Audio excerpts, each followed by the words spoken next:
Hi students, இன்னைக்கு நாம socialism in Europe and the Russian Revolutionல இருந்து a support for socialism பத்தி தான் பார்க்க போறோம். 1870ஸ்ல சோஷியலிஸ்டோட ஐடியாஸ் யூரோப் ஃபுல்லா ஸ்ப்ரெட் ஆக ஆரம்பிச்சுது. இந்த எல்லா சோஷியலிஸ்டோட ஐடியாஸையும் கோஆப்ரேட் பண்றதுக்காக இன்டர்நேஷனல் பாடின்னு ஒன்று ஃபார்ம் பண்ணாங்க. அந்த இன்டர்நேஷனல் பாடியோட பேர் வந்து செகண்ட் இன்டர்நேஷனல். இங்கிலாந்துலயும் ஜெர்மனிலயும் இருக்கக்கூடிய ஒர்க்கர்ஸ் வந்து அவங்களோட better living conditions and better working கண்டிஷன்ஸ்க்காக அசோசியேஷன்ஸ் ஃபார்ம் பண்ண ஆரம்பிச்சாங்க.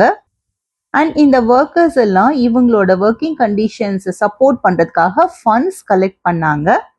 அந்த ஃபண்டை ஏதாவது ஒரு ஒர்க்கிங் மெம்பருக்கு டிஸ்ட்ரெஸோ இல்லை தேவைப்படுற டைம்ல அதை கொடுத்து ஹெல்ப் பண்ணாங்க. இந்த டிஸ்ட்ரெஸ்க்கு ரீசனா இருக்கக்கூடியது வந்து ஒர்க்கிங் ஹார்ஸ் அதிகமா இருக்கிறது. அதனால அந்த ஒர்க்கிங் ஹார்ஸ் ரெடியூஸ் பண்றதுக்கும் அவங்களுக்கு ஓட்டிங் ரைட் வேணும்னு டிமாண்ட் பண்ண ஆரம்பிச்சாங்க. ஜெர்மனில இந்த மாதிரி ஃபார்ம் ஆன அசோசியேஷன்லாம் வந்து சோஷியல் டெமோக்ராட்டிக் பார்ட்டி SPD கூட ரொம்ப க்ளோஸா ஒர்க் பண்ணாங்க.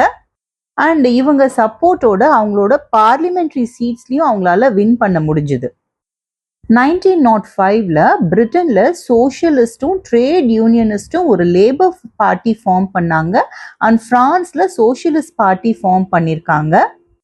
ஜெர்மன்ல அவங்களால சக்சீட் ஆக முடிஞ்சுது. ஆனா பிரிட்டன்லயும் பிரான்ஸ்லயும் ஃபார்ம் பண்ண லேபர் பார்ட்டி சோஷியலிஸ்ட் பார்ட்டியால 1914 வரைக்கும் சோஷியலிஸ்டால அந்த கவர்மெண்ட்டை ஃபார்ம் பண்றதுல சக்சீட் பண்ண முடியல. அவங்க கிட்ட ஸ்ட்ராங்கான ரெப்ரசன்டேஷன் இருக்கு, ஸ்ட்ராங்கான மெம்பர்ஸ் இருக்காங்க பார்லிமெண்ட்ரி பாலிடிக்ஸ்ல.